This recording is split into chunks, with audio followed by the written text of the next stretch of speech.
What's happening, everybody, and welcome back to another episode of the Park Lane podcast. It's the regular people again. It's me, Luke, and Wes with you tonight. We may have Callum at some point, but still no Winnie and still no Dave. At some point, we may get a full house for you, but it's an injury crisis, unlike you've seen before. Oh, wait, you all support Tottenham Hotspur. Wes, how are you, mate? You doing well? Yeah, not too bad, not too bad. I was kind of ready to be Dave, if you like, tonight, given our performance tonight. But then, yeah, caught the obviously a bit of the Arsenal game, and it's kind of brought me back to life a little bit. I feel all right now. So yeah, just when you feel like you're at your wits' end or whatever, Arsenal are delivering probably better than Royal Mail or Domino's, to be honest, at the moment. So yeah, no, all good, ready for this one, that's for sure. Well, they're delivering better than every, put it that way, but then not many people could deliver worse, could they? Um, Right, let's get into it. We will talk about today's match against Tamworth. Look, from all the doom and gloom that I read on social media, for those that live under any kind of rock, we did end up coming out 3-0 winners today away at Tamworth. Wasn't an easy game for sure. Look, I've got my own theories as to why it was a bit more difficult, whereas you may have some, your own theories as well. It could just be that they just weren't good enough today. But we're through to the fourth round of the FA Cup, and in reality, that's all that matters. In the last week, we've had two games and we've had two clean sheets. When can we talk about that? Let's get chatting to some of the people in the chat. So if you are new to the podcast, do not forget to click the subscribe button. Do not forget to click the like button either. And also, if you listen on any podcast platform, make sure that you leave us a 5-star review. And if you listen on Spotify, please leave a comment. I've been saying this for weeks now. No one ever does. Just so I know you're there. All right, let's get chatting to some people in the chat. So Jay said, good evening. Make sure you subscribe to the podcast and turn on the notification bell. Good to have the FIFA streams back. Interesting game today. Nice to see some different players. Where's his mom, as always, in the house. Said, evening all. And his dad said, good evening, geezers. Come on, you Spurs. Right. Whereas Ramona said, we took our time as usual. Nice to see the youngsters get a chance to play. Steady performance from Gray. Let's see what the next round brings. Do you know what? I was going to talk about Liverpool first, but let's get talking about today. What do you make of this comment from your mom? It's one of those where a lot of people are calling out we should have seen more youngsters in the squad. Yay. I like what you did there. Yeah, quite a good job that we didn't really, because it was difficult. It was 0-0 at full time. Thank God there's no replays, and then we ended up winning it in extra time. But what do you think about? Let's look at Archie Gray to begin with. Like, what do you make of his performance as a centre back? Because he's not a centre back, but he's had to sit in there for a long time now.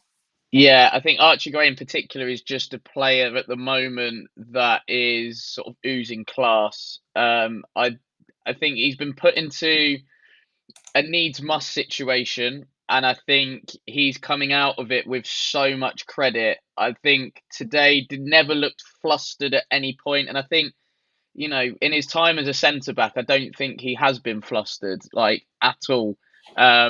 He always looks available for the ball. He always tries to look to pick the right pass. Whenever he's on the ball, he's comfortable, obviously stepping out, stepping into midfield with the ball. And yeah, I just think we have a serious player. And when we were linked with Archie Gray, I was really excited because of what he had done at Leeds. And I think now people are starting to almost sit up and take notice of him when he's playing out of position. It's like, well, imagine how good he's going to be when he plays in his actual position, which is Yeah. central midfield. But he's almost that like Swiss Army knife of a player at the moment. It's like put him fullback, he'll do a job there. Centre back, as we're saying, he's doing really well. Like centre mid, he'll be class. And I think he was a player that around this time last year I was banging the drum for us to sign. And okay, it took us a little bit longer than I wanted it to, but I think he's proving his worth near enough every game. I wouldn't go as far as to say he's a bargain because we spent 40 million quid on him. But I think in years to come, we'll look back on this signing, hopefully, as a really, really shrewd bit of business. from the football club. Oh yeah, 100%. Like when Spurs were looking at signing him, like again, I was like you, like all over this signing. I thought that he'd been given, anybody that plays better football manager, right? Going to see Mhm. that wonder kid list and his name's going to be on there. And so, you never really know what you're going to get. But a lot of people said, why are we signing Bergvall? Why are we signing Gray? These players will never get time to play in this team. It's just another Levy signing to make money, blah, blah, blah. These two have been probably our most crucial players recently. And, someone like Gray, okay, at times today he was annoying me because there was so much space when they dropped back into a low block today that he could have just roamed forward into midfield and carried the ball. Instead, the ball was, I felt like it happened all over the pitch. The ball was just kind of played really short in tight spaces, and all they had to do was really simple and just close us down. But I feel like as a player who's playing out of position, as a player who's dropped in to play centre back, I think he's done brilliantly. I did mention our group chat actually the other day. I feel like sometimes he's a bit too deep. We have seen recently, I think he does play people on whether that's because he lacks the pace, I don't know, or whether that's just because he's not used to the positioning again, I'm not sure. Or it could be a tactical thing. I don't know why it would be because, the whole point is to keep a straight line to then be able to play players offside, I suppose. But, obviously he's got a lot of work to do, but as you say, I can't wait till he actually plays in his actual position because there's a few times, like let's use Liverpool, for example, when he made a run out of defence and then whipped the ball with the outside of his foot out wide. And it was just, brilliant from him. So I think it's really important that he's, nurtured. But as you say, to be able to just step in and play these positions has been brilliant. Yeah, no, definitely. And I think he's almost one of those players I think that we're starting to recognize now. Or if somebody had never seen him play before, they would probably go, that's a centre back. And that's arguably the biggest compliment you can play Archie Gray at the moment is that he's playing as if he's played there like all his life. And I thought his post-match interview today was spot on and showed such maturity for someone so young. Like we still have to remember he's only 18 years of age. Like he's only really just allowed to sort of go out and have a pint and play Call of Duty. You know what I mean? So yeah, I think the fact that he comes across really well, speaks really well, is another plus. But yeah, I think he was probably for me today a bright spark in what was a really, really disappointing and piss poor performance from Tottenham, like across the pitch there. I'd probably say he was like I say, the one of the bright sparks because, like I say, today's performance was abysmal. It absolutely stunk. And it's almost like a performance that, if it wasn't for the fact that the top six clubs have spat their dummies out their mouths and toys out the pram and didn't want replays, that level of performance could quite easily get a manager the sack because it was yeah, like I say, abysmal today. Yeah. I think, from my point of view, I had to put this on Twitter as well. Like, at the end of the day, the only thing that matters is that we win the game, and we Hmm. have won the game. And I think if the game was at our stadium, I think that we completely destroy them. In all honesty, I think that the pitch is probably a lot bigger. I feel like, I know there's obviously like dimension sizes and whatnot, but I think it doesn't help being in that kind of small stadium. I think the players would be a lot more comfortable, um, at home. But also, I did really hope today that we might see something from Timo Werner, but it's just there's just nothing there. Like the thing is with Tamworth, they did really well, right? What they did was those scrappy things really well, which was lay a few fouls in early doors. Ref's not going to do much because it's an FA Cup tie. You need to let it flow a little bit. Hmm. But players like Timo Werner, he's not interested in the 50-50 because the last thing he wants is to get clattered by anyone. And so they had his number like all evening. But let's talk to David Clark. He gave his player ratings. So he said, keeper, excellent. So the only player they didn't name was the goalkeeper. So keeper, excellent. Dragoshin, average. Great, very good. Reggie, shocking. Porro, bloody useless, and so on and so forth. So the only player that you thought was good, pretty much, was either Madison or Gray. Was there anyone to you that stood out in today's game? I felt like, for me, again, Spence, I thought looked really comfortable. I thought he looked like he was like, you know when you watch a good player play and they're like happy to be put. Do you know what I mean? And they know they can just flick the ball past. I don't know if you've ever played like Yeah. a bit low league, but like five-a-side, right? But you play with someone that's really decent and they just flick the ball around and everyone else is chasing after them. That's how I felt with Spence today when he came on and played centre back. But was there anybody else that you thought? I think with Spence, he had to kind of play well because if anybody saw him walking into the ground, he had some questionable gear on. To be fair, I think the hat was a bit questionable, and walking into the Tamworth Stadium in shades, again was slightly questionable. To be fair, I like Kinski a lot. Yeah, I think we've got a really top goalkeeper there, yeah, and I think considering it's his second game in English football. And he's going into an environment like that where Tamworth, of course, made life really difficult for him, crowding round him at near enough every given opportunity from every set piece. I thought he was really commanding, loved his distribution, and I loved it against Liverpool as well. I actually think he's probably better at distributing the ball than Vicario. yeah, Um, so yeah, I just think we've just got one there who's going to be again a top goalkeeper.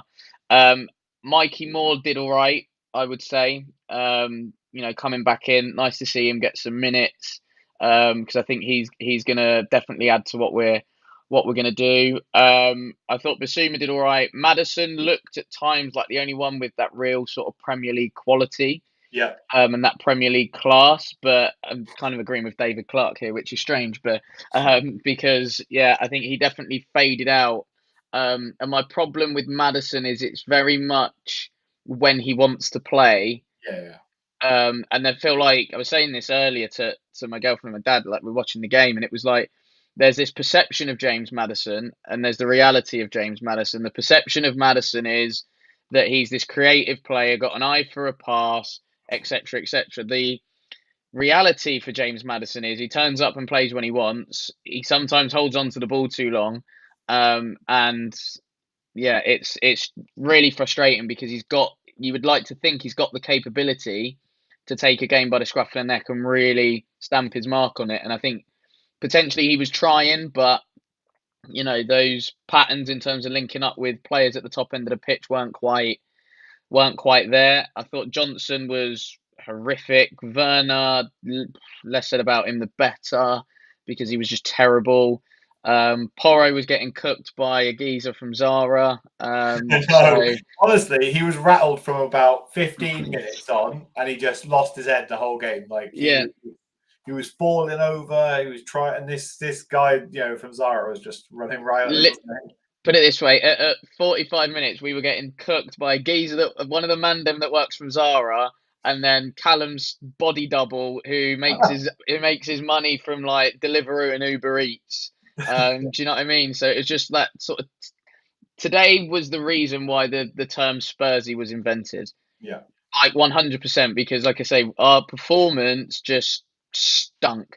Like you look at City last night, right, against Salford, and they're able to put the kids in and still get the job done. Granted, there was still some fully fledged internationals in there, but then that was similar to us today, really. But they get the job done, and it's almost like City when they throw the kit, it's like right, go prove your point, go on, give me something to think about. Whereas it feels like when we rotate our team and put the squad players in, it feels like it's a chore for them, and yeah. that mentality is nowhere near good enough from anybody really. And it sort of felt like that a little bit at times today. It was like a bit of a chore for us to put out near enough the same team, near enough that we had to play in the week and the weekend and Yeah. beforehand and all of that kind of stuff. So yeah, it's really frustrating from that point of view because I guarantee some of those lads will be knocking on the door for to Ange and being like, Gaffer, look, I want to play. Give me some Yeah. game time. Give me some, and he does. and they put in absolute stinkers like they did today. But we've seen it over the years with Conte, with Nuno, with Jose, with Poch, and it's like, how many more Yeah, times are we going to see it? And, like, put it this way, it wouldn't have shocked any Spurs fan today if we'd have lost 1-0.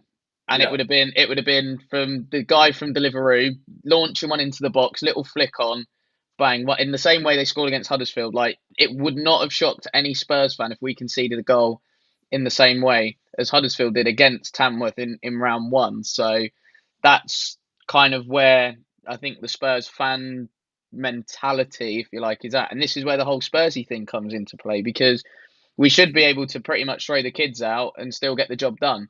Yeah, yeah, today we've had to go to extra time against the team who are part time in a league that isn't really part time anymore. And then we've had to bring on the big guns in extra time to get us out of jail. That shouldn't happen. If you are a club and a team that want to strive to be fighting for, you know, the top the top of the end of the league and fighting for honours, year in, year out. yeah, mate, 100%. And that's the issue, isn't it? At times today, it felt like they just wanted it more. And they, Yeah. this, and as you say, this fella that works at Zara, like, he was acting like he was Usain Bolt on that side. Do you know what I mean? Look, made Yeah, Pollard yeah. running in treacle. It was wild, and He's you said, he's 100% getting a move to Peterborough as well in the summer, by the way. That yeah. guy from, yeah, oh mate, Peterborough love to shop non-league. Oh, do they? They've done it consistently over the owner's time there, They which love is, rapid wingers. yeah, well, yeah, I think they're probably going to lose a couple anyway. So yeah, he's definitely getting a move to somewhere like Peterborough. But when you are a Tamworth player, look, that's your shop window, Yeah, because they are part-time footballers. So if they throw in a worldie and there's the eyes of the world that are watching, they might get a move. Like I say, this Donny from Zara could end up playing in like League One, League Two next year. Who knows? Wrexham might chuck a load of money at him and go, yeah, we like the look of you, go for it. Do you know what I mean? So yeah, but from Spurs' point of view, it's just really, like, the mentality was wrong from like minute one to near enough minute 90. Obviously, extra time we sort of sorted it yeah, out a mate. little bit. You knew it wasn't going to go well when the fucking goal net wasn't going to stay on. Do you know what I mean? When we had to delay kickoff by 5 minutes and they had to get on each other's shoulders to fix the goal net. Yeah, I thought, this is it. We're going to lose it. that was definitely a case of, I've put the nets up before the game, I'm not taking them down. Like, we've all been there at some point, I'm sure, like, in our lives. Yeah, definitely. Evening to Holly. She said, evening all. Think I've aged about 10 years after today's game. Feels like 10 o'clock at night. She also said the only positive was Kingsley kept another clean sheet and that, well, obviously we won as well. Yeah, look, let's talk about Kinski a little bit because we chatted like last Sunday about him signing and we were like, well, we don't really know much about him. Heard a few bits and bobs, but I mentioned a few stats about clean sheets, didn't I? And well, he's had 2 games against the league leaders and 16th in National League. He's kept 2 clean sheets. But to be fair on him, what I think is more impressive, and it's going to shock everyone, is I think the clean sheet today is more impressive because it's a really tough place to go.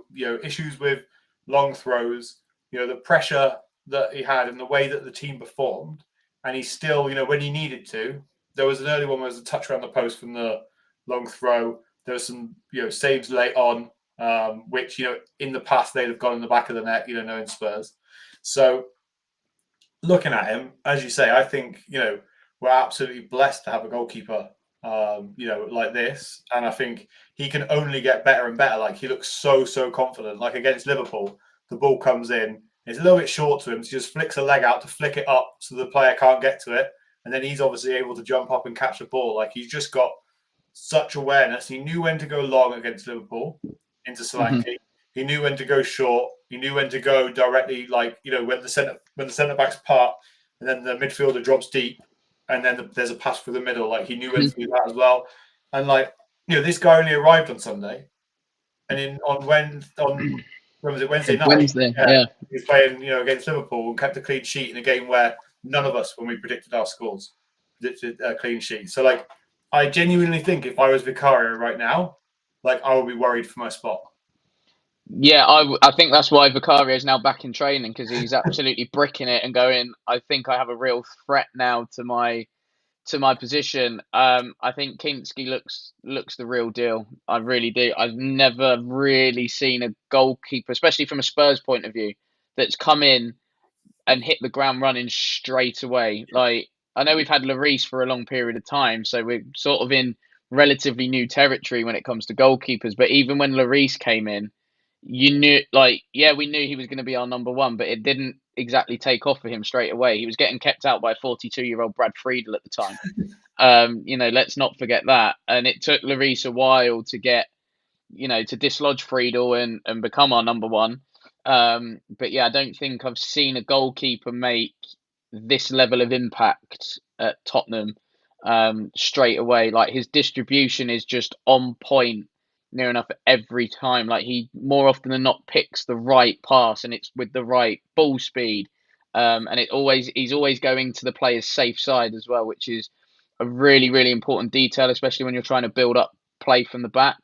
Liked the way as well that if he's seen an opportunity to, ping one forwards quickly to try and get us on a bit of a counter attack, he's actively doing it. Like there's times where we've had goalkeepers that have seen it and then gone to do it and then gone, oh, actually, no, I better not. And then all of a sudden the opposition are back in their shape and we have to try and break them down again. But love the confidence that he plays with. And yeah, I think he's better than Vicario personally already, and I think I said that after the Liverpool game. I was that convinced after 90 minutes Yeah. that yeah, I think he would probably be my number one choice, to be honest. Yeah, let's go into that Liverpool game now. Actually, now let's talk about something positive. Because first leg in the semi-final of the Carabao Cup, we walk out 1-0 winners against Liverpool, which I don't think anybody predicted. Look, it's not over by a long, long, long way, and we've still got to go to Anfield and at least get a draw. To even stand a chance, I think we need to score a couple to get through. Personally, but as you say, there was some really good performances on Wednesday night. I thought Spence was really good against Mo Salah. I felt like even just Gray and Dragishin, I felt like they did well against Liverpool's attack. And it really does show it, when Liverpool were able to bring on Jota and Darwin Núñez, and, we're there bringing on Timo Werner for a bit of pace late on. But, Kinski against them as well, he signed less than 4 days before. The goalkeeping staff said he learned everyone's names really quickly. He was able to understand how we want to play really quickly. And, it looked like he'd been our goalkeeper for five years. Do you know what I mean? He was just solid. He understood where it was going. And, as you say, he's commanding as well. Like, he's not afraid. Vicario, I like to call him like a showman goalkeeper. Like, he likes to pull off the saves. He likes to mess about, get in people's heads. But Kinski looks like determined. He looks like he's got the right head on his shoulders, and he just wants to be good at being a goalkeeper. Even late on, there was a flick from Darwin Núñez, and he was there able to save it and tip it around the post. And I thought he was solid. But what were your thoughts on Wednesday after the game? Yeah, I was pretty buzzing, to be honest. I think given the circumstances that we found ourselves and we find ourselves in, to get that level of not only a result but that level of a performance in against Liverpool, bearing in mind most of the team and the squad had been ill at the weekend Yeah, prior to the Liverpool game, to kind of get them to recover and play in that way, I think was really, really good and really impressive. Yes, Liverpool had an off night, but how many times have we come up against an opposition that have not been at their best and we've not taken that opportunity to beat them? And I think Kinski was a big part of that, made saves at crucial times within games. And you're looking at it and going, if that's maybe another goalkeeper in goal, that's more likely to be a goal for Liverpool. I agree with you though. I think we're going into Anfield, and look, it is a massive bogey ground for us. So we have to try somehow and get something. We've proven that we can score goals against Liverpool, but it's always the concern of how many are we going to concede against yeah, Liverpool. So yeah, I'm very much looking forward to the return leg. I think if it's anything like the first one, I think it will be a cracker. because I thought the first leg, is just as a spectacle, was a really, really good game. And it kind of felt like we treated it as a bit of a cup tie, whereas Liverpool were kind of going into it as it's just another game. Yeah, Um, and I think us having that, if this is a cup tie sort of mentality, it's almost a bit like, yeah, we knew we were underdogs, but I think we played the part of the underdog really well yeah, on Wednesday. And I think, credit to near enough everybody on the pitch that night, because I thought, yeah, I think to a man, everybody was brilliant. And we get probably our just rewards, I'd say, with the fact that we got a goal, whether that was the Solanke goal or the Bergvall goal. I think the fact that we've gone into the first leg or the second leg with something to hold on to, and I think that was huge. And I think psychologically that was a huge boost for the team and the group of players. yeah. And look, the next leg's not until the start of February, so it could be that we have Mickey van der Ven and or Christian Romero back. And it would be a shame on those guys that have been playing all this time. But I mean, I know who I'd rather have in my defensive line long term.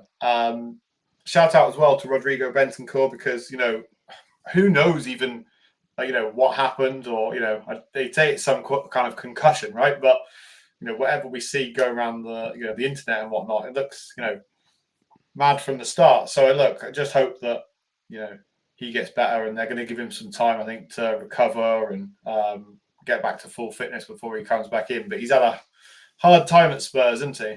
Yeah, it just feels like just when we get him back or he's in a good bit of form, something happens whereby he breaks down or gets an injury, and it just sets him back. And I think even today's game was probably a game where you look at somebody like Benton Core to and you go in, yeah, we could have really done with him today, just to get somebody in the midfield, foot on the ball, and just dictate the game and play the game at our speed and our tempo. And I don't think there's probably anybody in the Tottenham team and in the squad that can do that better than him. Yeah, He's been a huge favourite of mine since he signed, and since I saw him play for the first time, I was like, yeah, I'll have a bit of him.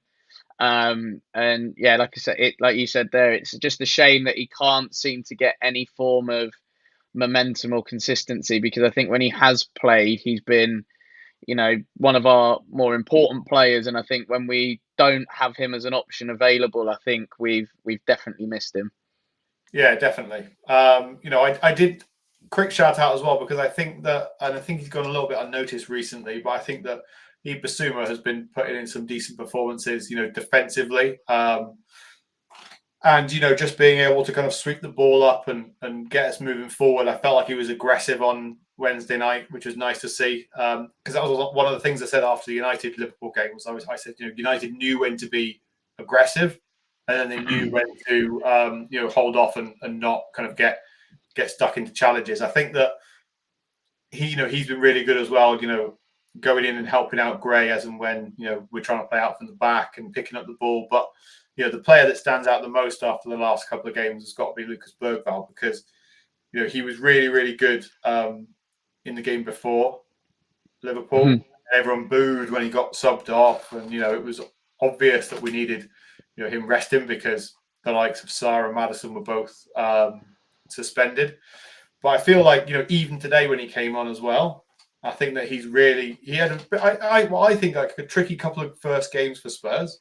But for me, when we play Arsenal on Wednesday night, like, he's got to be one of the first names that is on that team sheet. I think he has to start the game. Yeah, I think Bergvall in particular sort of settled down a bit now, and he's realised that he is probably good enough to be at Spurs, if in a roundabout way, because I think he's come in and it's like, okay, it almost similar, I would say, to sort of like imposter syndrome. Like, okay, I'm here, but do I really deserve to be here? Do I belong here? And I think, he's been thrusted into some really difficult environments. Like Galatasaray away, like, it's probably one of the most hostile atmospheres he's Yeah, probably ever likely to experience. And again, he's only 18. So we have to kind of remember that as well. But I think the last couple of games, I mean, the Newcastle game, he was absolutely brilliant. And yeah, I was surprised at the time that he was taken off, because he was playing so well, and you felt if anybody was going to get us back into the game, it was going to be him. Yeah. But then somebody reminded me of actually he needs to be rested because of the Liverpool game, and I was like, all right, fair enough. But yeah, he's showing similar traits and attributes to me of Luka Modric when Modric was at Yeah. Spurs, and the way that he can, his passing range is phenomenal. And I think his ability to kind of drop deep, pick the ball up, turn with it, and spray it. I think is probably his biggest attribute, to be fair, and I think he's going to be again another one which is going to be a big player, and an important player for us moving forwards, definitely. Yeah, definitely. Callum, evening. Nice for you to join us. 36 minutes late, but even better late than never. What do you think on Lucas Bergvall? Oh, mate, that guy's he's outstanding, isn't he? Yeah. How we picked him up for less than 10 million and nicked him off of Barcelona. I mean, whoever found him from scouting in Sweden was outstanding. No, he's definitely developed a lot more quickly than I thought he would, to be honest. And he's probably better than some of our actual midfield options at the moment. I mean, if you had a fully fledged version of him, Gray, and someone else in midfield, then I mean that's like your 6 and 8, and then you just need a 10 to be in there to go along with them. But no, I thought he definitely made an impact today when he came on because he was picking out them sort of intricate passes and trying to break through the lines that a lot of the others weren't. And yeah, obviously we had all the rigmarole of people going he should have been sent off the other day. Well, the first yellow card was bollocks. So I mean, it shouldn't have stood anyway. And then just hearing the commentators shout his name out, it takes a lot of pride. And the great thing about it is that if he's still with us in 3 years' time, he'll be classed as homegrown as well because he'll be with us before the age of under 21. So yeah, outstanding player. Definitely a lot of growing to do, but definitely promising performances from him, mate. Yeah, definitely. Look, I should apologise. It's not your fault you were late today because you did just have to get back from Tamworth, so can't complain about that. Yeah, I have been doing my long throw-ins. I have got to sell sandwiches in the morning, so what can I say? Yeah, you are a dick. You are a dick. Anyway, let's move on. Let's talk about Wednesday night because weirdly, and I don't know, but it's weird to me. We've got North London Derby on a weeknight, which is never sits comfortably for me, but is what it is. Another Wednesday night game and another big game. Where's away at the Emirates? Look, United beat them today in the FA Cup. Spent a lot of that game with 10 men. So I definitely think now is the right time for us to play Arsenal. I think that we've found, if you can, kind of count the day as a win, a little bit of form. I think that these guys that are now playing together, we've got a lot of injuries, have settled in a little bit. I think we can take them. I'm going for it. I think we can. beat them. It's one of these where I don't think it's ever a good time to play Arsenal or, for example, Chelsea, or even West Ham to a certain This is degree, why because our players can't perform in the big nights because our fans can't perform in the big nights. no, but we've been here before where we're on a good run of form. They're not. We've seen this script so many times. We know what's going to happen. We know they're going to turn up regardless. And this is even like throwing it back to sort of like the Wenger days, where Arsenal could be on a run of like one winning or in like 6 or 8 games, and then all of a sudden they go and pull a performance out away in the Champions League at like Bayern Munich in the group stage. Like, where on earth has this come from? So look, I mean, Arsenal probably lost today for 2 reasons. The ball being one, because obviously it's different. It's different to what they're used to, and they played in a white kit, so they'll say that it made them play like Tottenham, and that's why they were terrible. So yeah, and I think that white kit is actually like jinxed Arsenal because I think it's the 4th year that they've worn it, and the 4th year in a row that they've gone out wearing the all No white kit. way. So yeah, I think that in itself, like I say, probably jinxed them. But yeah, for me, it's never a good time to play them. I know they've not got a main centre forward because Jesus went off. I think Odegaard went off injured today, which if you're looking for positives, those are probably 2 positives right there. But yeah, look, that they're going to turn up. They're going to give it the large one, even though they're going to be compared to Poch's Tottenham with a net spend that is absolutely by far and away more ridiculous than Poch had at Tottenham. So yeah, it's one of them where I'm a bit like, okay, let's bring the game on, but yeah, give me 10 o'clock on Wednesday night, just like quickly, just get it over and done with, and yeah, move on to the next one for me. Right, so Callum, I'm positive. So let's say I'm optimistic. Wes is pessimistic. Where are you sitting in regards to Wednesday night? We've got to turn up. Simple as that. We have to go at them. We have to kill them. Yeah, literally, we have to just fucking go for it. And to be honest, yeah, I covered some of Arteta's stuff the other day, and the ball bollocks is ridiculous. I mean, we could have said today that the pitch was crap. We was playing on something that school kids play on when we're doing PE lessons and all that, but we still had to do it and all that. So no, I'm like with you, Luke. I think we need to go for them and absolutely kill them. Jesus went off. Havertz was absolutely awful. As so many Chelsea fans keep telling me, they kept telling Arsenal fans as well that he's not a striker. So why they keep doing it. Arsenal do have the players, though, that always seem to turn up for us. I mean, Partey, he should be in prison, but that's another story. But as well, people like that. So we have to go into this game being serious and all that, and not being like we can't find a nuts like Wes is doing at the moment, sort of thing. We just got to go and kill them. Our record's shit at the Emirates, so we've just got to go for it. We ain't got nothing to lose, have we? Our league's pretty much gone, so we need to just take what points we can get, and we've got more points against the top 6 this year than any of the lower league teams. That's the problem, isn't it? So, we've got to just go for it. And, we played there last year, didn't we, under Ange, and we got a 2-2 draw sort of thing because it was open, expansive play.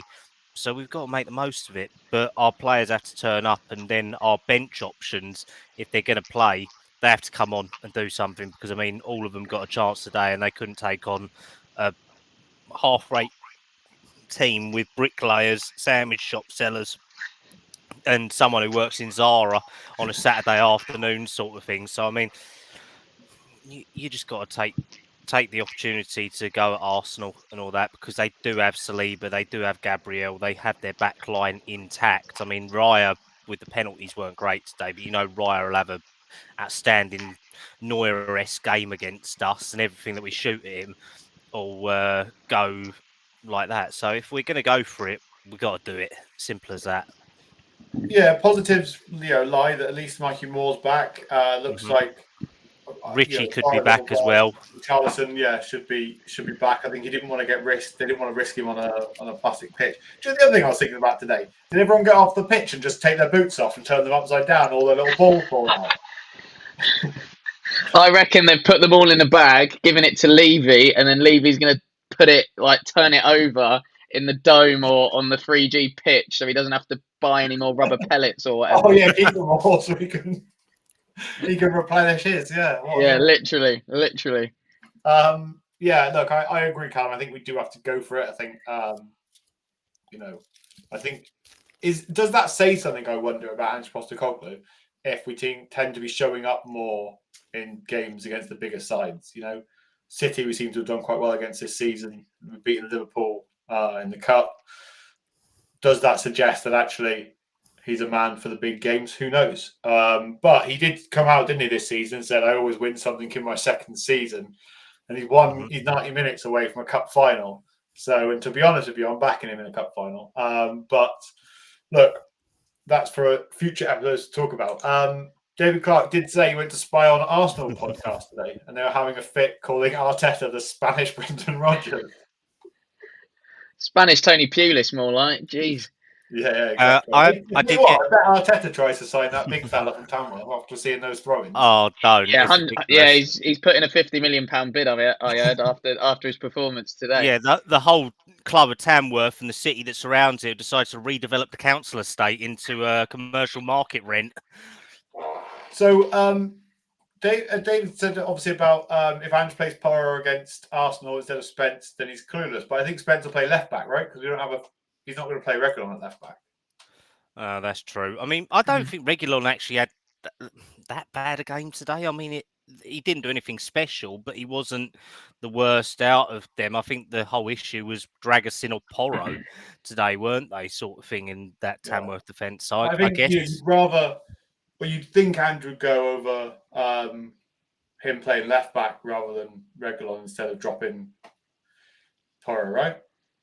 well, it's difficult, and I mean. Yeah. We're going to be without another defender, most likely Wednesday as well, because I've just had a text come in saying Alfie Dorrington's going on loan to Scotland as well. So Aberdeen. Oh, yeah. So he's going to be... Mate, best get his gloves on. Fucking freezing up here at the moment. I'm not even anywhere near Aberdeen. Well, yeah, but considering that you've been living the high life the last 2 fucking months in Dubai, haven't you, in the heat and all that, all this grand swanky life, it's wonderful. You in your ivory tower while the rest of us slum it down here and all that. I worked hard all year. I went for a week for a holiday in Dubai, and suddenly I've been there for 2 months. Fucking hell. You literally work from fucking home. It's not working hard. Got to work smart, not hard. Anyway, right. So, do you know what? I'm going to leave score. Do you know what? Let's do score predictions for Arsenal. You know, there were no score predictions last week because it's cups. So you know, the table still stays like this. Winnie 12, Dave 10, Wes 7, Callum and me both on 4. It's a relegation battle between me and Callum, to be honest. So all to play for at the top of the table, though. I'm going to go first because we've got 2 games to predict as well, mate. Yeah, we're going to go Arsenal, then we'll talk Everton, then we'll predict Everton. Do it slightly different this week. So well, that's the high life teaching you to prioritise different things. Arsenal 1, agenda, Spurs 2. PA. Yeah, 2-1 Spurs win. I'm going for. I think now is the time to get a win at the Emirates. And everyone knows I'm never predicting a Spurs loss. So, 2-1 Spurs win. Wes, I reckon you go 2-2. Yeah, Desmond. Yeah. Absolute Desmond. I think so adding into the fact that Arsenal always turn up against us, as you two have mentioned, our record at the Emirates is absolutely abysmal. I listen, I would love nothing more than to turn that lot over. Like, seriously turn that lot over, and just put another sort of dent in their so-called title charge. But yeah, I just can't see it. I think we've kind of got too many key personnel out, I think, for us to somehow get a win. I mean, if we did, it would be probably up there with the biggest shithouse win I think that Spurs have pretty much ever done, even more so than Liverpool on Wednesday. So yeah, I'm going with the Desmond. Callum, what are you going for? I'm thinking I'm going to go with Wes's mum on this one. I'm thinking 3-2 to Spurs. I've got a hope and all that. And that speech that you just gave, Wes, that literally sounds like the player liaison officer to Ange and Levy, that bald geezer that's Daniel Levy's cousin or brother-in-law. Oh, no, we didn't get the win today. We had a lot of players out. Yeah, what a load of bollocks. Just play. You're all fucking internationals playing nearly 100 to 200 grand a week, and you play like that against Tamworth. Yeah, thanks. Good to see you going for a win, though. David Clark has gone for a 4-3 absolute thriller at the Emirates. Spurs win. Jay's gone for 3-2 Spurs. Whereas your mum's gone 3-2 Spurs. Your dad has just said 2-1, so I assume he means this 3-1. Sorry, I assume he means the Arsenal game. There are some predictions in there as well, but so far everyone's positive, which is what I love to see. Must be rubbing off. Wes, how much are you paying your mum to get our views up?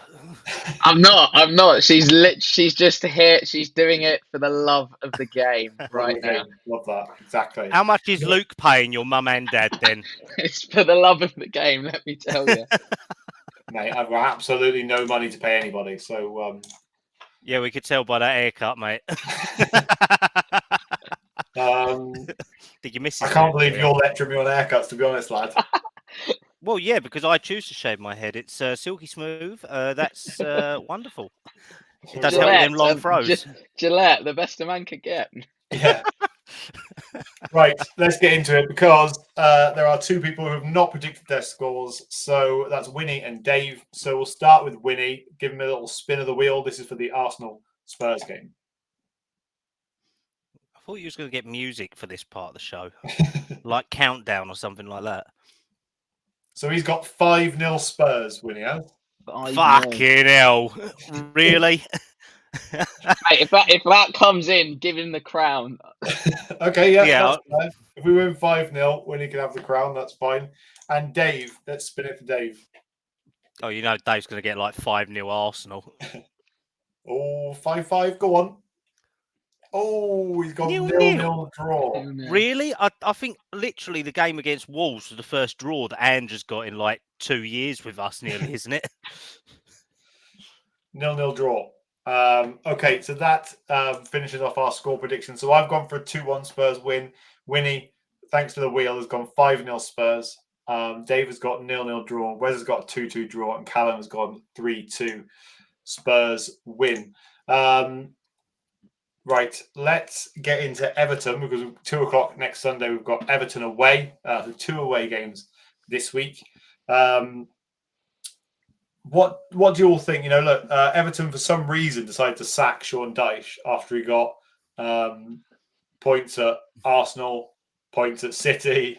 Who knows why they've sacked him and gone fucking David Moyes? But this is what's happened at Everton. First of all, Wes, what do you make of that? Do you think that's a good choice from them? It is probably up there with one of the best appointments that Everton could probably make at this moment in time. Dyche, for all of the crap he had to deal with at Everton, and there was a lot of it. I know you mentioned there they've picked up points against Arsenal, City, etc. But in that time, and I think in Dyche's reign, they have massively struggled to score goals. Is one thing trying to make yourselves defensively sound, but you got to have something going the other way. And that kind of mirrors the Burnley team that he had. They were usually defensively solid, but lacked a cutting edge up top. And Everton were pretty much a mirror image of it. And I think the fans there just got bored and fed up of this kind of like survival type of team that they were almost trying to be. Do you think Moyes offers anything other than the same style of football? Initially, yes, but I think longer term, I think Moyes gets Everton in the top half, minimum. Like you look at the job he did at West Ham, right? And I know everybody talked, well, we had, likes of Declan Rice, but Declan Rice was sort of coming through, especially in Moyes' first spell. He was really shrewd in the transfer market, I felt, at West Ham, bringing in Jared Bowen, Edson Alvarez, I think, to replace Declan Rice was a really good bit of business. Bought in Kudos as well, who, I can't believe that Ten Hag ended up shopping at Ajax and not getting Kudos and decided to sign Anthony instead. So, yeah, I think this is really shrewd from Everton, and I think it gives them a much better chance now of staying up and also kicking on because, yes, Everton want to be in the Premier League when they move into their new ground, but I think once they're in that new ground, I think these owners are going to want them to kick on. I think Moyes allows them to do that for a little bit of time before then they decide which direction they want to go and whether they go for, a more partisan name, if you like, or whether they go some slightly different. But I think Moyes going in at Everton gives them a bit of a chance and a bit more hope than Dyche staying at Everton. Do you, Wes, can I just ask as well, do you think that Everton will back Moyes like West Ham did? Because West Ham did give Moyes a lot of money as well, didn't they? They invested a lot of money into his squads. Yeah, I think it's going to be an interesting one. Obviously, we don't know what this freaking group are like from an English football point of view. Obviously, I know they spent quite a few quid at Roma, in particular, under Mourinho, and I think that's why it was really interesting to see the Mourinho links with Everton because of the relationship he's got with those owners. Obviously, then bringing him in and then sacking him. But yeah, I think it's an interesting one with West Ham because yes, you could say, well, Moyes spent like over 100 million at West Ham, but then at the same time they recouped a lot of that back by selling Declan Rice.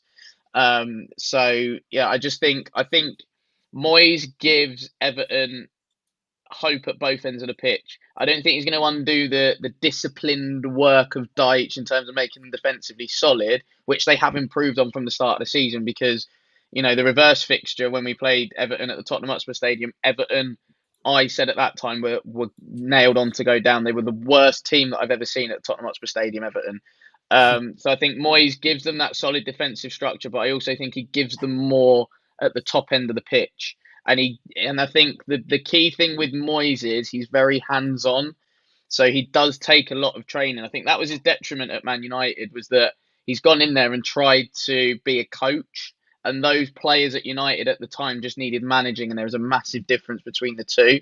I mean, also the fact he tried to get Vidic and Ferdinand to defend like Jagielka and Distan, and trying to get Michael Carrick to play like Leon Osman didn't help him. Which is why I think Moyes does better with mid-table teams and gets them to a certain point, because he can be more hands-on. He can give that level of information to the players, and those types of players respond better to it. So I think it's a really shrewd appointment from Everton to get him in at this time to sort of steady the ship, going into their new stadium. And yeah, I just think he gives them a little bit of extra hope now that they can get away from scrapping and fighting relegation near enough every year. Fair enough, mate. Fair enough. I'll let you have that one. What do you think? So, how do you think they're going to play against us? Do you think we'll get our chances in this game? Do you think new manager bounce? Like, how do you see it? I think. Well, I don't know if Everton are playing at home in the week. If they are, then that helps Tottenham psychologically, because I think if we're the first home game with Moyes back, I know the fan base at Everton are really split. They're sort of 50-50, because they're like, well, we're time travelling back 20 odd years and getting Moyes back. But at the same time, some people are going, well, it's the best of a bad bunch. Sorry. Okay, so the fact they've got the home game in midweek should help, because the crowd will be a bit more there'll be a bit more furore around Moyes coming back in the week than potentially on Sunday. Listen, I still think we'll create chances. I still think that we will win the game, because I think we should have enough going forward. But I think now it's a lot harder than what it was under Deitch. Okay, Callum, do you echo those points? Do you think we'll get chances? Yeah, I think definitely we will get chances, because I saw them play the other night, and literally Seamus Coleman and fucking Ashley Young playing as their fullbacks was diabolical. Literally they had the combined age of nearly an 80-year-old and all that. So there's definitely, if we have the ideas right, send runners at them, keep pushing high, then we've got to do it. They can't score from 2 yards out, to be honest. Calvert-Lewin doesn't look interested. Beto is poor. There's just no cohesive goal scorer in there. It's like David Clark said, their number 9s can't do sweet FA. The sort of people that would make me scared, though, probably McNeil and Harrison, maybe, because they have given us trouble in the past. But no, I definitely think there's chances in it. And even Brathwaite has gone off the boil at the moment. He doesn't look that strong in defence, to be honest, alongside Tarkowski. So if anything, it's going to be a midfield battle. I think they'll do it, because is it Iliman Njai or something like that they've got in the middle? He's class. He's someone who I would happily trade Basuma with for them and all that. I'd say he's been probably their best player this year. He's one of the only people that was fully behind Sean Dyche doing what they wanted him to do. So, no, it's like Wes said, it's going to be a much tighter game, I think, than if we played against Dyche. They probably will have a bit of attacking intent, but we've got to beat teams like Everton to take us up the table. So we've got to be positive about it. If not, we might as well just go 2 fingers up in the air and say, might as well just give up now. So what are you saying then? 6 points this week, Callum? Oh, it needs to be. I'm thinking 4 to be balanced, but I would like 6. No, fair enough. So it seems like you've already given a win for the Arsenal game. Must be going for a draw in the score predictor then. No, I am going to go for... What am I going to go for? I'm going to go for 3-1 Tottenham against Everton. Okay, naughty. I reckon Kingsky's clean sheets will come to an end this week because it's never nice being a Tottenham goalkeeper.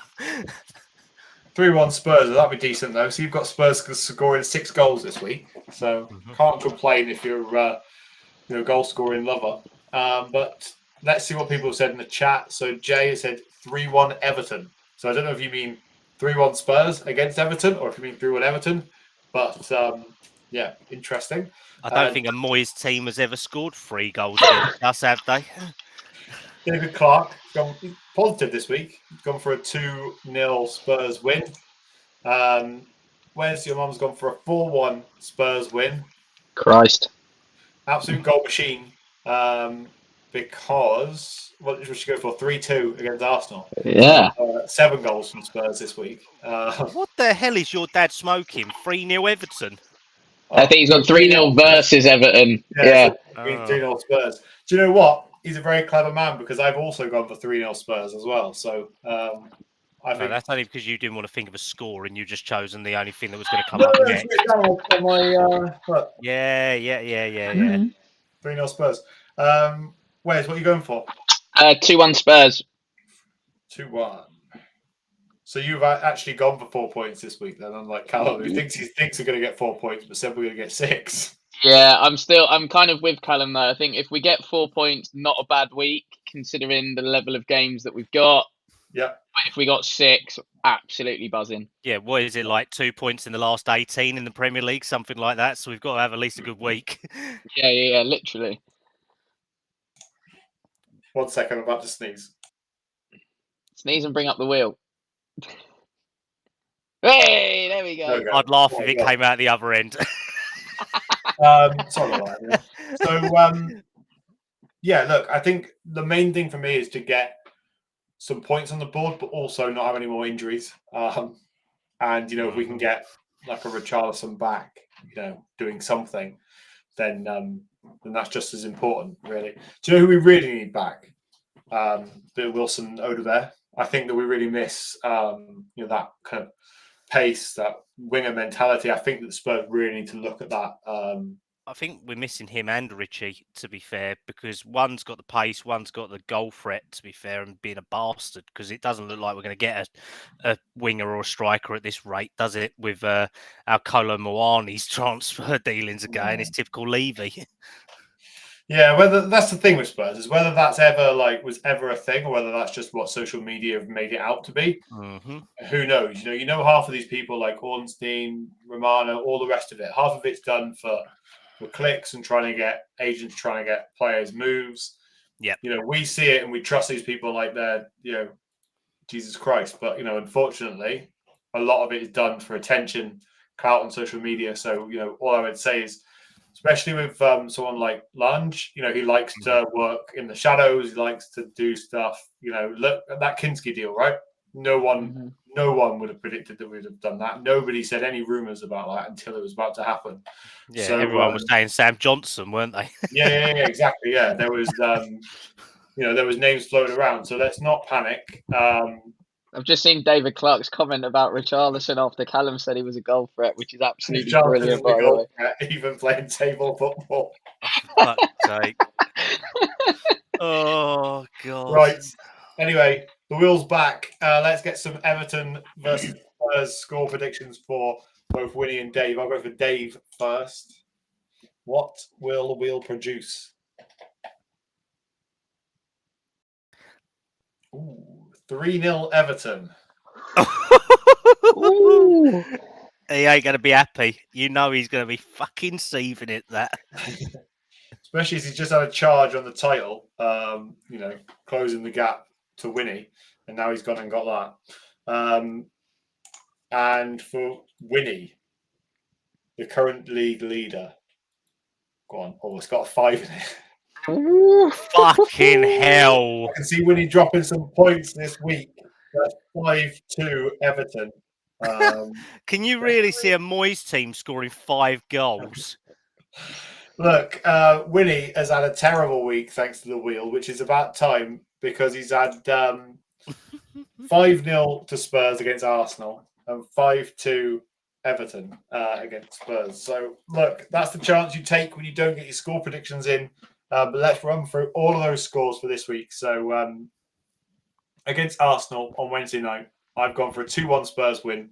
Winnie's got 5-0 Spurs. Dave's got a 0-0 draw. Wes has got a 2-2 draw. Callum has a 3-2 Spurs win. Against Everton on Sunday, 2 o'clock, I've got 3-0 Spurs win. Winnie's got 5-2 Everton. Dave's got 3-0 Everton. And Wes has got 2-1 Spurs. Callum's got 3-1 Spurs. So we'll update you all next week with how we all got on. Hopefully, the three of us, there's a bit of, thanks from the Lords. Will give us some points this week to try and, claim a bit of ground. Because currently, me and Callum are so far behind, we could do with something at least. But yeah, that kind of wraps us up, to be honest. So I want to thank everybody once again for tuning in this week. Those that come on every single week, Wes's family, Jay, everybody. Oh, actually, one person we didn't see this week, Johnny. Yeah. Johnny is decided the Arsenal fan that comes on every week. Decided to not come on this week. Johnny's crying over that Carabao Cup ball. Yeah, exactly. But anyway, look, thanks to every single person that comes on, David, everybody that tunes in every week. We do appreciate you guys. Share the show around to all your friends, your nans, your mums, your brothers, your dads, your sisters, because everybody needs to see it, and we need all of your help to get some more people involved. But Callum, thank you again for coming on today. How can everyone find you, mate? No, thanks as always, mate. So it's Callum Stubbs 97 on Twitter. I may have a youth show dropping this week. It's something that I'm working on with a couple of talent scouts in Germany at the moment. So I may have something on Spurs' Youth Academy out on Thursday or Friday to be linked to the channel. So we may be able to see that soon. Perfect. I like maybes. That's always good. Wes, how can everyone find you? Well, I don't do if buts and maybes. I do absolutes. So, yeah, where can people find me? Twitter's at Wezo10, unofficial Moose Dembele fan account, as everyone knows by now.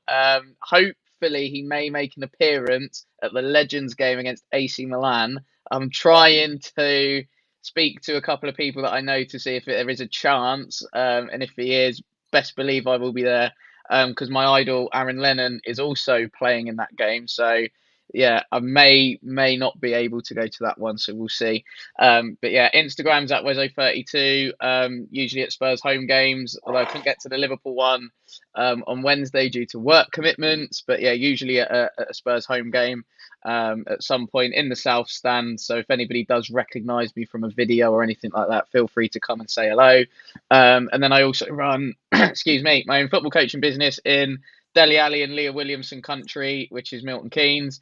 So that's Kickoff Football Academy or at Kofa MK across your socials. And that's a wrap. Amazing, mate. Thank you very, very much. You can follow me, Luke_Park Lane, but more importantly, follow us on all social medias at Park Lane Pod or at Park Lane Podcast. You can find us, type it into any of those search engines on any of those websites, and I'm sure you will find us. Once again, thank you to everybody for tuning in this week. We will be back next week to talk more Spurs. I should hopefully be on with Chris Cowlin on his show next Sunday straight after the Spurs game. So if you watch his show, I should be on. So make sure you come and say hi. And then straight after that, we'll be back with the Park Lane Podcast. We may be on tomorrow night for a bit of FIFA. Again, depends on the master, Winnie, whether he can fit us into his busy life schedule. But we will keep you updated on all socials, so make sure you check them out.